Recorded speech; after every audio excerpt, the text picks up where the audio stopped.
శ్రీమాత్రే నమః. వృశ్చిక రాశి వారి అందరికీ నా హృదయపూర్వక నమస్కారాలు.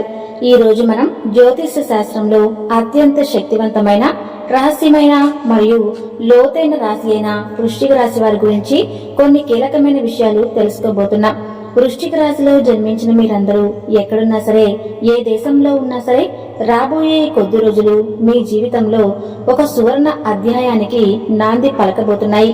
కానీ ఆ అదృష్టాన్ని, ఐశ్వర్యాన్ని మీ ఇంట్లోకి ఆహ్వానించాలంటే ముందుగా మీరు తిష్టపై కూర్చుని కొన్ని ప్రతికూల శక్తులు కొట్టాలి. ఆ ప్రతికూల శక్తులు మరేవో కావండి, తెలియకుండానే మనం ఇంట్లో ఉంచుకున్నటువంటి 5 రకాల వస్తువులు. ఈ వస్తువులు మీ ఇంట్లో ఉన్నంత కాలం సాక్షాత్తు ఐశ్వర్యప్రదాయిని అయిన శ్రీ మహాలక్ష్మీదేవి మీ గడప తొక్కడానికి కూడా ఇష్టపడదు. ఈ విషయాన్ని ఏమాత్రం నిర్లక్ష్యం చేసినా భవిష్యత్తులో తీవ్రమైన ఆర్థిక, ఆరోగ్య మరియు కుటుంబ సమస్యలను ఎదుర్కోవాల్సి వస్తుంది.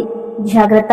మీరు చేస్తున్న పనులన్నిటినీ 15 నిమిషాలు పక్కన పెట్టి నేను చెప్పబోయే విషయాలపై పూర్తి ఏకాగ్రత పెట్టండి. ఎందుకంటే ఇది మీ తలరాతను మార్చే శక్తి ఉన్నటువంటి సమాచారం. మీ భవిష్యత్తును బంగారుమయం చేసే శక్తి ఈ చిన్న మార్పులకు ఖచ్చితంగా ఉంది.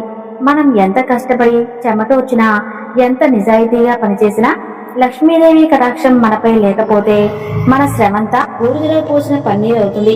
అందుకే ఆ జగన్మాత మన ఇంట్లో నిత్యం కొలువై ఉండాలంటే మనం కొన్ని వాస్తు నియమాలను, శాస్త్రపరమైన సూచనలను తప్పనిసరిగా పాటించి తీరాలి. అసలు మీ జీవితాన్ని, మీ అభివృద్ధిని అడ్డుకుంటున్న 5 వస్తువులు ఏవి అనే పూర్తి వివరాలను మీరు తెలుసుకోవాలంటే ఈ సమాచారాన్ని పూర్తిగా చివరి వరకు శ్రద్ధగా వినండి. ఇందులో ఏ ఒక్క విషయాన్ని మీరు విస్మరించినా మళ్లీ పాత సమస్యలతోనే ఇబ్బంది పడాల్సిన పరిస్థితి పునరావృతమవుతుంది. కాబట్టి ఎక్కడా దాటివేయకుండా చివరి వరకు చూడండి. అలాగే ఈ సమాచారం వింటున్న ప్రతి ఒక్కరూ ఆ భగవంతుడి ఆశీస్సుల కోసం మనస్ఫూర్తిగా మీ ఇష్టదైవాన్ని తలుచుకుని జై శ్రీరామ్ అని చిన్న కామెంట్ చేసి మమ్మల్ని సపోర్ట్ చేయండి. ఆ సర్వేశ్వరుని దయ మనందరిపై ఎల్లప్పుడూ ఉండాలని కోరుకుందాం. జ్యోతిష్య శాస్త్రంలో ప్రతి రాశికి ఒక ప్రత్యేక స్థానం, ఒక విలక్షణమైన స్వభావం ఉంటాయి. ఆ కోవలో వృశ్చిక రాశి వారు ఒక విశిష్టమైన గుర్తింపు ఉంది.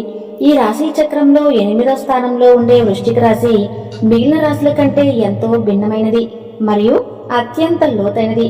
వీరిని పూర్తిగా అర్థం చేసుకోవటం ఒక పట్టాన సాధ్యం కాదు. వృశ్చిక రాశి అధిపతి కుజుడు. ఈయనను అంగారకుడు అని కూడా పిలుస్తారు. కుజుడు ధైర్యానికి, పోరాటములకు, శక్తికి ప్రతీక. ఏ లక్షణాలన్నీ వృశ్చిక రాశి వారిలో బలంగా కనిపిస్తాయి. వారిలో అపారమైన శక్తి దాగి ఉంటుంది. దాన్ని సరైన మార్గంలో పెడితే అద్భుతాలు సృష్టిస్తారు. ఈ రాశి యొక్క చిహ్నం తేలు. తేలు చూడటానికి ప్రశాంతంగా తన పని తాను చేసుకుంటూ పోతున్నట్టు కనిపిస్తుంది.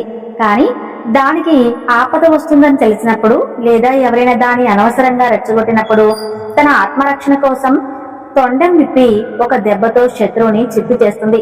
వృశ్చిక రాశి వారి మనస్తత్వం కూడా అచ్చం ఇలాగే ఉంటుంది. వారు సాధారణంగా ఎవరి జోలికి వెళ్లరు. వివాదాలకు, గొడవలకు 100 అడుగుల దూరంలో ఉంటారు. కానీ ఎవరైనా వారిని మోసం చేసినా, కించపరిచినా లేదా వారి ఆత్మాభిమానాన్ని దెబ్బతీసినా అస్సలు సహించలేరు. వారి స్పందన చాలా తీవ్రంగా, ఊహించని విధంగా ఉంటుంది. వృశ్చిక రాశి ఒక జలతత్వ రాశి. నీటికి ఉన్న గుణం లోతుగా ఉండటం మరియు భావోద్వేగాలను కలిగి ఉండటం. అందుకే వీరిపైకి ఎంత కఠినంగా, గంభీరంగా కనిపించినా వారి లోపల సముద్రమంత భావోద్వేగాలు దాగి ఉంటాయి. ప్రేమ, ద్వేషం, ఆనందం, బాధ ఏదైనా సరే వీరు చాలా తీవ్రంగా అనుభవిస్తారు. వృశ్చిక రాశి వారి ముఖ్య లక్షణాల్లో ఒకటి వారి రహస్య స్వభావం. వారు తమ మనసులోని విషయాలను అంత సులభంగా ఎవరితోనూ పంచుకోరు. వారి జీవితం ఒక తెరిచిన పుస్తకంలా ఎప్పటికీ ఉండదు. వారి గురించి పూర్తిగా తెలుసుకోవటం దాదాపు అసాధ్యం. ఈ కారణంగానే వారిని చాలా మంది అపార్థం చేసుకుంటూ ఉంటారు. వారు తమ భావాలను, బలహీనతలను బయటపెడితే ఇతరులు వాటిని అలుసుగా తీసుకుంటారేమోనని ఒక తెలియని భయం వారిలో ఉంటుంది. అందుకే తమ చుట్టూ ఒక అదృశ్యమైన గోడను కట్టుకుని జీవిస్తారు. కేవలం తాము పూర్తిగా 100% నమ్మిన కొంతమందిని మాత్రమే ఆ గోడ లోపలికి అనుమతిస్తారు. వీరికున్న మరో అద్భుతమైన శక్తి వారి అంతర్దృష్టి లేదా సహజ జ్ఞానం. అంటే ఎదుటివారి మనసులో ఏముందో వారు నిజం చెబుతున్నారా లేక అబద్ధం చెబుతున్నారా అని వీరు చాలా సులభంగా పసిగట్టగలరు. వారి కళ్ళల్లోని చూసి వారి మాట తీరును బట్టి వారి అసలు దృశ్యాన్ని వాళ్ళ ఉద్దేశాన్ని గ్రహించగలరు. ఈ శక్తి కారణంగా వీరిని మోసం చేయడం దాదాపు అసాధ్యం. ఎవరైనా వీరి ముందు నాటకాలు ఆడినా, కళ్ళబొల్లి కబుర్లు చెప్పినా వెంటనే దొరికి నిజంగా వారిని ప్రాణంగా ఇష్టపడతారు. నమ్మకం అప్పటికి వృష్టిగారు అత్యంత నమ్మకమైన స్నేహితులు. స్నేహం కోసం ప్రాణం ఇవ్వడానికైనా వెనుకడరు. తమ స్నేహితులకు కష్టం వస్తే ప్రపంచంతోనైనా సరే పోరాటానికి సిద్ధంగా ఉంటారు. వారి స్నేహం చాలా లోతైనది మరియు శాశ్వతమైనది. పై మెరుగులకు లొంగే రకం కాదు. అయితే వీరి స్నేహాన్ని పొందటం అంత సులభం కాదు. వీరు ఎవరైనా స్నేహితుడిగా అంగీకరించే ముందు వారిని అన్ని విధాలుగా పరీక్షిస్తారు. వారి నిజాయితీని, నమ్మకాన్ని పూర్తిగా నిర్ధారించుకున్న తర్వాతే వారిని తమ జీవితంలోకి, తమ హృదయంలోకి ఆహ్వానిస్తారు. వారు ఎంత మంచి స్నేహితులో అంత ప్రమాదకరమైన శత్రువులు కూడా. ఎవరైనా వారిని ద్రోహం చేస్తే ఆ విషయాన్ని జీవితంలో మర్చిపోలేరు. పగబట్టే గుణం వీరిలో ఎక్కువగా ఉంటుంది. ఇది వారి బలహీనత అని చెప్పాలి. సమయం చూసి తమకు జరిగిన అన్యాయానికి బదులు తీర్చుకోవటానికి ప్రయత్నిస్తారు. వారిని గాయపరిచిన వారిని క్షమించడం చాలా కష్టం. ఆ గాయం వారి మనసులో ఎప్పటికీ ఒక మచ్చలా ఉండిపోతుంది. అందుకే వీరితో శత్రుత్వం పెట్టుకోవటం అంటే నిప్పుతో చెలగాటమాడటం లాంటిదని మన పెద్దలు చెబుతారు. పోరాటం వృశ్చిక రాశి వారి రక్తంలోనే ఉంటుంది. జీవితంలో ఎదురయ్యే ఎలాంటి సవాళ్ళనైనా ధైర్యంగా ఎదుర్కొంటారు. ఓటమిని అంత సులభంగా అంగీకరించరు. ఒకసారి ఓడిపోయినా మళ్లీ రెట్టింపు బలంతో ప్రయత్నించి విజయం సాధించే వరకు విశ్రమించరు. వారి జీవితంలో ఎన్ని కష్టాలు వచ్చినా, ఎన్నిసార్లు కింద పడినా వారిలో ఉండే పట్టుదల, దృఢ సంకల్పం వారిని జీవితంలో ఉన్నత శిఖరాలను చేకూర్చుతాయి. అందుకే వీరు ఏ రంగంలో ఉన్నా నాయకులుగా ఎదుగుతారు. 10 మందికి దారి చూపిస్తారు. వృత్తి జీవితంలో వీరు అంకిత భావంతో పనిచేస్తారు. ఏదైనా పనిని మొదలు పెడితే దాన్ని పూర్తి చేసే వరకు వదిలిపెట్టరు. వారి ఏకాగ్రత, అమోఘం. పరిశోధన, గూఢాచార్యం, సైకాలజీ, సర్జరీ వంటి లోతైన విశ్లేషణ అవసరమయ్యే రంగాలలో వీరు అద్భుతంగా రాణిస్తారు. వారికి అధికారం అంటే ఇష్టం. ఇతరుల కింద పని చేయటం కంటే తామే నాయకత్వం వహించడానికి ఇష్టపడతారు. వారిలో సహజమైన నాయకత్వ లక్షణాలు ఉంటాయి. ఒక బృందాన్ని నడిపించడంలో, కష్టమైన పనులను పూర్తి చేయడంలో వారు ఎప్పుడూ ముందుంటారు. ప్రేమ సంబంధాల విషయంలో వృశ్చిక రాశి వారు చాలా తీవ్రంగా ఉంటారు. ప్రేమించిన వారిని ప్రాణం కంటే ఎక్కువగా ప్రేమిస్తారు. వారి ప్రేమలో స్వచ్ఛత, లోతుంటాయి. కానీ అదే సమయంలో వారిలో తమ వారనే భావన అంటే కూడా ఎక్కువగా ఉంటాయి. తమ భాగస్వామి నుండి సంపూర్ణమైన నిజాయితీని, నమ్మకాన్ని ఆశిస్తారు. చిన్న అనుమానం వచ్చినా తట్టుకోలేరు. వారి ప్రేమ ఎంత తీవ్రంగా ఉంటుందో అనుమానం వస్తే వారి ప్రవర్తన కూడా అంతే తీవ్రంగా మారుతుంది. అందుకే వీరితో బంధంలో ఉన్నవారు చాలా ఓపికగా, నిజాయితీగా ఉండాలి. వీరిలో ఉండే మొండితనం ఒక్కోసారి వారికి మేలు చేస్తే మరోసారి కీడు చేస్తుంది. ఒకసారి ఒక నిర్ణయం తీసుకున్నారంటే సాక్షాత్తు ఆ దేవుడు వచ్చి చెప్పినా వారు మనసును మార్చడం చాలా కష్టం. ఆ నిర్ణయం తప్పని తెలిసినా తమ పట్టును వదులుకోవటానికి ఇష్టపడరు.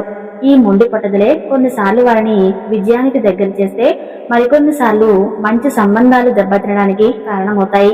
ఇతరుల సలహాలను వినడానికి వారు అంతగా ఇష్టపడరు. తమకు తెలిసిందే సరైనదనే భావన వారిలో బలంగా పాతుకుపోయి ఉంటుంది. ధనం విషయంలో వీరు చాలా జాగ్రత్తగా ఉంటారు. డబ్బును అనవసరంగా ఖర్చు చేయరు. భవిష్యత్తు కోసం పొదుపు చేయడంలో, పెట్టుబడులు పెట్టడంలో వీరు ముందుంటారు. ఇప్పుడు లక్ష్మీదేవి మన ఇంటికి వచ్చే ముఖ్య ద్వారం గుండానే కాబట్టి ప్రతిరోజు గడపకు పసుపు రాసి కుంకుమ బొట్లు పెట్టి అందమైన రంగవల్లితో అలంకరించాలి. ఇలా చేయటం వల్ల లక్ష్మీదేవి మన ఇంటిని చూసి ఆకర్షితురాలై లోపలికి ప్రవేశిస్తుంది. శుక్రవారం నాడు ఇంటి గుమ్మానికి మామిడి తోరణాలు కట్టడం వల్ల ఇంట్లోకి ఎటువంటి ప్రతికూల శక్తులు ప్రవేశించకుండా ఉంటాయి. అలాగే ఇంటి ఆవరణలో తులసి కోటను ఏర్పాటు చేసుకుని ప్రతిరోజు ఉదయం, సాయంత్రం దీపం పెట్టడం వల్ల లక్ష్మీదేవి అనుగ్రహం, విష్ణుమూర్తి ఆశీస్సులు మీకు పుష్కలంగా లభిస్తాయి.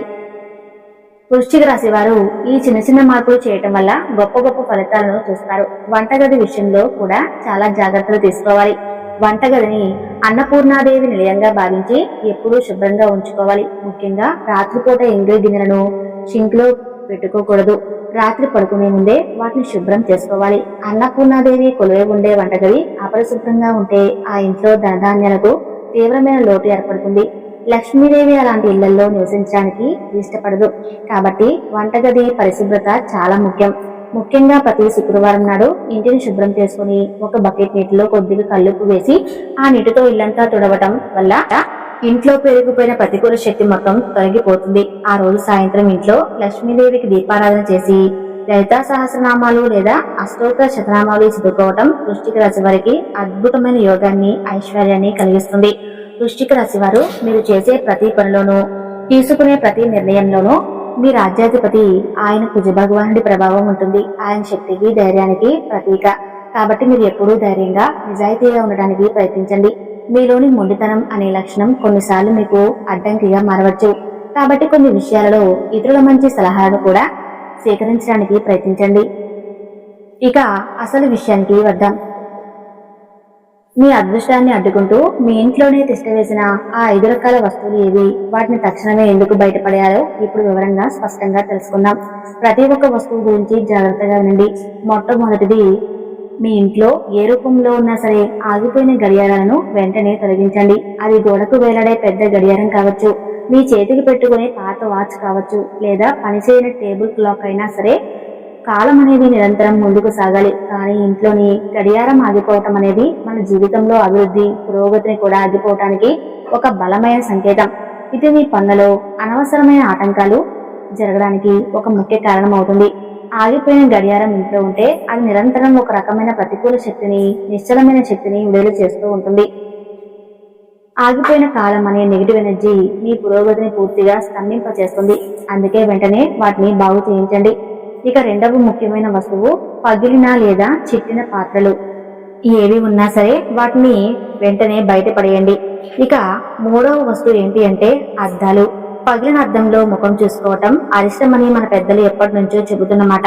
ఇది కేవలం మూఢనమ్మకం కాదు, దీని వెనుక లోతైన శాస్త్రీయ మానసిక కారణం కూడా ఉంది.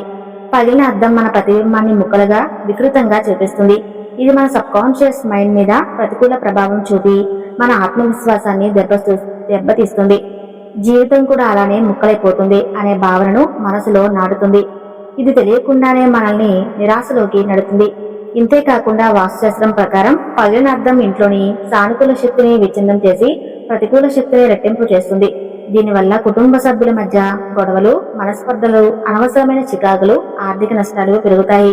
మీ ఇంట్లో అద్దం పగిలి ఉంటే దాన్ని వెంటనే తొలగించండి. గమ్ముతో అంటించి వాడటం కూడా మహాదోషమని గుర్తుంచుకోండి. 4వదిగా దేవుడి పటాలు లేదా విగ్రహాలకు సంబంధించిన విషయం. ఈ పూజా గదిలో చిరిగిన, రంగు వెలిసిన, పగిలిన దేవుడి పటాలు లేదా విగ్రహాలు అస్సలు ఉండకూడదు. అలాంటి విగ్రహాలను, పటాలను పూజించడం వల్ల మనకు ఎటువంటి పూజా ఫలం దక్కకపోగా మహాదోషం చుట్టుకుంటుంది. శిథిలమైన, భిన్నమైన విగ్రహాలను పూజించడం అంటే మనం ఆ దైవాన్ని అవమానించినట్లే. మన పూజ స్వీకరించబడదు. ఇది మన కుటుంబ శ్రేయస్సుకు మంచిది కాదు. పగిలిన విగ్రహాలు ఇంట్లో ఉంటే అపారమైన నెగిటివ్ ఎనర్జీ వస్తుంది. అలాగే ఒకే దేవుడికి సంబంధించిన 2-3 విగ్రహాలు లేదా చిత్రపటాలు పక్క పక్కనే పెట్టి పూజించకూడదు. ఉదాహరణకి లక్ష్మీదేవి విగ్రహాలు 3, వెంకటేశ్వర స్వామి పటాలు పక్కపక్కనే ఉండటం వంటివి చేయకూడదు. మీ ఇంట్లో అదనంగా ఉన్న లేదా పగిలిన పటాలను, విగ్రహాలను ఏదైనా గుడిలో ఉన్న రావి చెట్టు కింద భక్తిగా పెట్టండి లేదా పారే నీటిలో కలపండి. ఇక 5వ అత్యంత ముఖ్యమైన విషయం, చనిపోయిన మీ పెద్దలు, పితృదేవతలు వాడిన వస్తువులు. చాలా మంది తమ పెద్దల మీద ఉన్న ప్రేమతో గౌరవంగా వారు ఉపయోగించినవి గుర్తుగా మంచాలు, చేతికర్రలు, దుస్తులు, కళ్ళజోళ్లు వంటి వస్తువులను ఇంట్లో భద్రంగా దాచుకుంటారు. ఇది భావోద్వేగ పరంగా అస్సలు మంచిది కాదు. ఎందుకంటే వారి యొక్క తీపి జ్ఞాపకాలు ఉండి వారు మనతోనే ఉంటారు. దానివల్ల మనకు ప్రతికూల శక్తులు ఎక్కువై మనకు చెడు చేయడానికి దారితీస్తుంది. అలాగే ఇంట్లో నివసించే వారికి అశాంతి, తెలియని ఆందోళన, పనులలో ఆటంకాలు, నిద్రలో పీడకలు, ఆరోగ్య సమస్యలు వంటివి కలుగుతాయి. వారి ఆత్మ శాంతించి వారు ఉన్నత గతులు పొందాలంటే వారు వాడిన వస్తువులు పేదవారికి దానం చేయటం ఉత్తమమైన మార్గం. వారి బట్టలను, మంచం వంటి వస్తువులను కూడా ఉంచుకోకూడదు. చూశారు కదండి, వృశ్చిక రాశి వారు 5 రకాల వస్తువులను తీసి వెంటనే బయటపడేయండి. ఈ వీడియో నచ్చితే తప్పకుండా లైక్ చేసి జై శ్రీరామ్ అని చిన్న కామెంట్ చేయండి.